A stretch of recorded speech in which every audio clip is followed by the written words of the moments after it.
Okay, here we go. This week we're talking about skills, techniques, and thought processes we need to go through to refine our cut of the dialogue scene, taking it from a rough cut to a fine cut. So what I have here is I've just sort of thrown together an example of a portion of this scene. You've got the whole scene in there, rough cut. You've done a much better job than I have, and you've picked much better shots because you spent a bit more time on this. I just have a little bit here to do as sort of visual aid. So the first thing I want to do is just continue to talk about some different like keyboard shortcuts, things I do.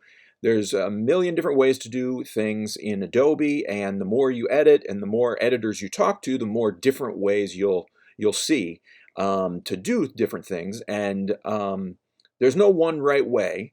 I'm going to show you some general approaches and then show you my specific way I kind of work, and you can watch me on the video on the screen. So just some quick review stuff. When I'm cutting, right, my left hands are always on JKL. Let me try this different. Here, I'll mute that. So I can go forward, stop, and reverse with JKL really easily. My right hand is on the mouse, so I can move this around and do different things. But then my right hand is also jumping down, and the up and the down arrows take me to edit points, and then left and right take me frame at a time. Okay? Another thing I particularly use a lot that you can't necessarily do on like a laptop keyboard without setting up some keyboard things is on a big keyboard you have the home and the end buttons just above the arrow keys. I use those a lot to get to the beginning and the end of my sequence. So you hit home and boom, you're right at the beginning, you hit end and you're all the way to the end. I find myself using those a lot. And when I cut on a laptop and there are no home and end keys, what I do is I go into the keyboard shortcuts and I set up the number keys of like 1 and 2 or something like that to be home and end, because I just have gotten really used to that feature. As we may have talked about, the more keyboard shortcuts you get comfortable with, the faster you'll be able to go and the quicker you'll be able to get through tasks, which leaves you more time as an editor for the creative stuff. The more you rely on the mouse and everything's dragging and dropping and click, click, clicking, the slower you go. Now, I wouldn't beat yourself up about it. It's the kind of thing that takes years of developing sort of habits, but keep that in mind. If you really want to get serious about editing, getting to know some of these keyboard shortcuts and relying on them is really essential. Okay, you probably are already comfortable with target tracking, but just as a review, for example, these the reels that you're using, because this footage is pretty old, and somewhere through the transcoding process, the single audio track, right? Because this was recorded with a boom mic, so there really should just be audio on one track, and the second track should be blank. Whatever happened in all the different sort of exports of this is we got that track on both the left and the right. So one of the things I'm going to do today is get rid of one of those tracks because we just don't need it. We don't need it duplicated, right? We're just going to live with the one. And of course I did that by unlinking here. But the reason I bring this up is I cut it all together with both tracks, even though I knew I didn't need them. And what would have been smarter is for me to do the target track thing and turn these off. So when I drag this over, I'm only getting the tracks I want, or better yet, when I use the keyboard shortcut overwrite, which is the period key, boop, I just get what I want. Okay, so those target tracks are really useful. I know it's easy to just sort of drag and drop and do everything sort of sloppy. But if you really want to get faster and more efficient at this, you're going to get more comfortable with the target tracks. Again, I mentioned it before, you always want one track per mic. Normally what happens is, right, you have multiple empty tracks and then it's obvious which track has the mic on it. In this case, because of just a fluke of this footage, we ended up with a duplicate. So you can go ahead and just get rid of that. The fewer tracks in the timeline, the easier for you to manipulate things. So you don't want anything in there that's unnecessary. Now again, some linking options. This is probably reviewed to you. Clips that come in linked, right? We can unlink them here permanently. We can unlink them temporarily and here, and then everything I click will become unlinked, right? Or what I tend to use a lot is holding down the Option key. So if I click on this clip, it's linked, so they both get selected. What I do is if you hold down the Option key and click, now it unlinks them temporarily. While I do that, if I click off and back, they're linked again. So figure out which way you like to link and unlink. The Option key is something I like a lot. Again, snapping, we turn on and off right here. That's a keyboard shortcut you really need to know to just reach up and hit that S. So on the fly, when you've decided you want to put this, you want a little bit of gap here, you can just hit that S key, turn off snapping so that you can achieve the little gap you're looking for. We've got snapping, selection tool. That's a keyboard shortcut I find very handy. The V, I remember it that it looks like the selection key if it was flipped upside down. When I'm using these other tools, I can always just hit the V and boom, I'm back to the selection tool and ready to work. Another tool I use a lot, maybe you've used it, maybe not, is this track select forward tool. You can use this track select backward tool. I almost never do, but I have occasionally. But it's really the A track select forward. And what that does is it selects everything from where you click to the right. And this is really useful when you're working on something that is long and is bigger than what you have zoomed in. So if I'm working on like a half an hour or an hour piece and I want to stick something in here and I want to move everything down, it's a really handy keyboard shortcut to just hit A. I can grab this, move this down, make whatever changes I need to make here, grab this and move it back over. So I definitely use that A track select forward tool all the time. Another function I use a lot is match frame.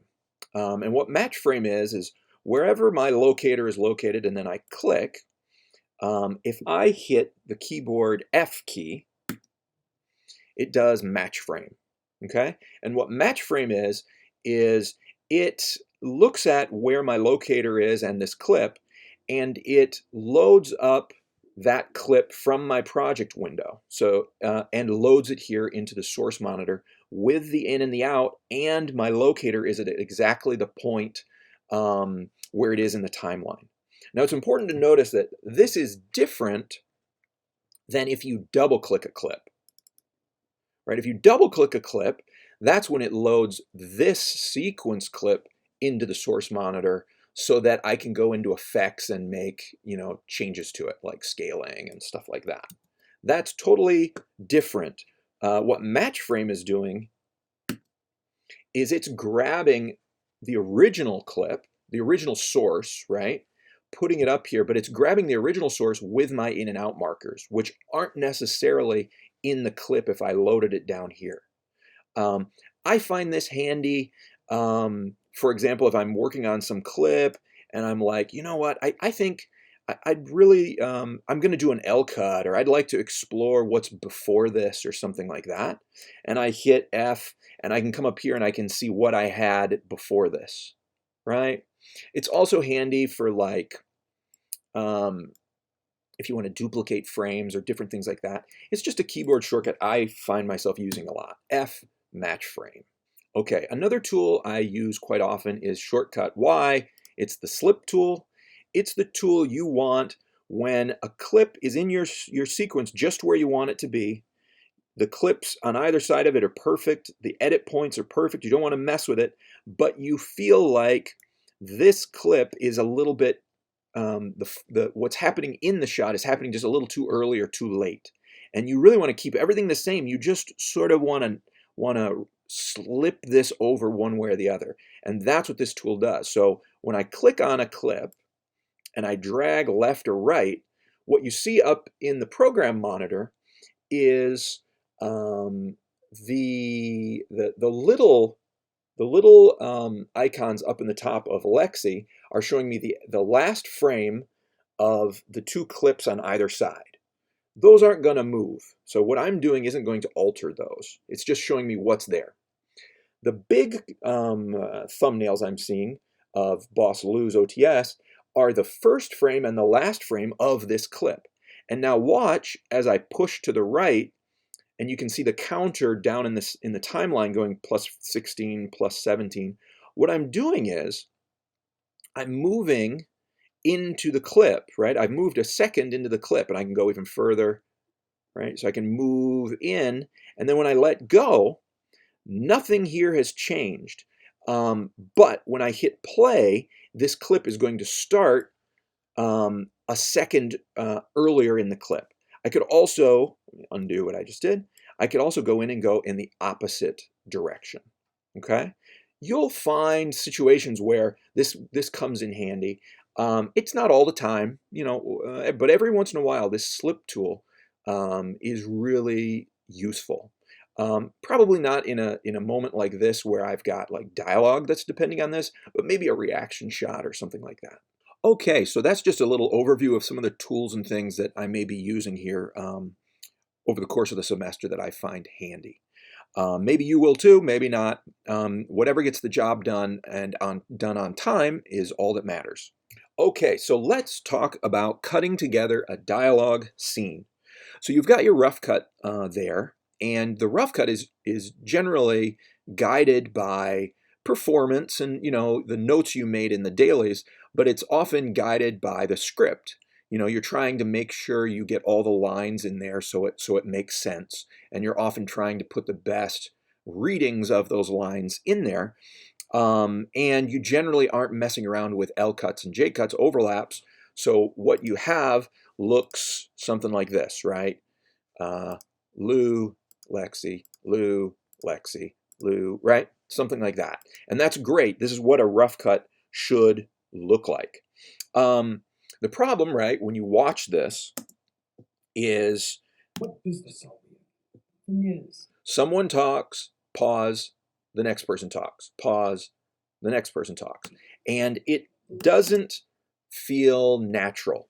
In fact, in the Murch book, if you've gotten to that chapter, if you've read that, Murch describes this problem as Dragnet style editing from the old Dragnet TV show where the detective was the super dry, like boring, all business, no nonsense guy, and his delivery of lines and way of questioning people had this like talk, pause, talk, pause. Unless you're editing Dragnet, you don't want that.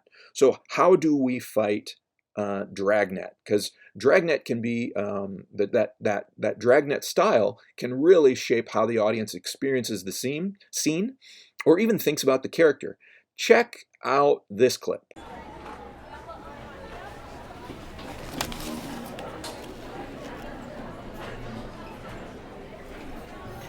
Where have you been? I got sick. Has Summer said anything to you yet? No, not yet. Well, she said no. She did? But what about that other girl? What other girl? Okay, so there's Napoleon Dynamite looking weird and awkward. It's really funny. It's a great scene. We all remember that movie. We all love Napoleon Dynamite, his weirdness and quirkiness and the weird tone you get in that film. Much of that comes from the performance, the wardrobe, the direction. But as you can see from that clip, Dragnet style editing is also what's contributing to that weird, awkward feeling we get watching Napoleon Dynamite, and that is an editing choice. Now, unless you're editing Napoleon Dynamite, you probably don't want that. We don't necessarily want Boss Lou and Lexi to come across that way. So we need to do something about this. Okay, so throughout the semester, you're going to hear me say the phrase, reaction is king. There was a famous editor, Edward Dmytryk, in his book, he would talk about reaction is king, right? In the theater, the word is king. If I go to a production of Hamlet, I can sit in the back row, and as long as I can hear the words, I can still enjoy and appreciate that play. However, in movies, the word is not king. What is king is reaction. So it's the actors reacting to what's being said. It's the actors having emotion pass over their face, which is more important than what's being said. Now, what you've probably noticed in this scene already is that Boss Lou, has almost all the lines, right? Lexi has very few lines. But if we go back to our scene analysis, we all know Lexi is the protagonist. Lexi is clearly our heroine, the star of this story. So we have a predicament. A secondary character, the boss, is dominating our scene and taking precious screen time away from our protagonist, Lexi, because he has more lines. And so in this rough cut, one of the things we need to do is try to reduce that by showing Lexi more than she currently is being shown. Now, we can't add lines in for her because it's already been shot, but what we can do is show her more when Lou is talking, and that's what the audience wants to see anyway. The audience wants to see Lexi reacting to the ridiculous things that the boss is saying. And then the audience wants to see the boss reacting when Lexi fires right back at him. Okay? So that's what I mean by reaction is king. Keep it in mind all semester, and it's really going to be important in guiding us on this dialogue scene.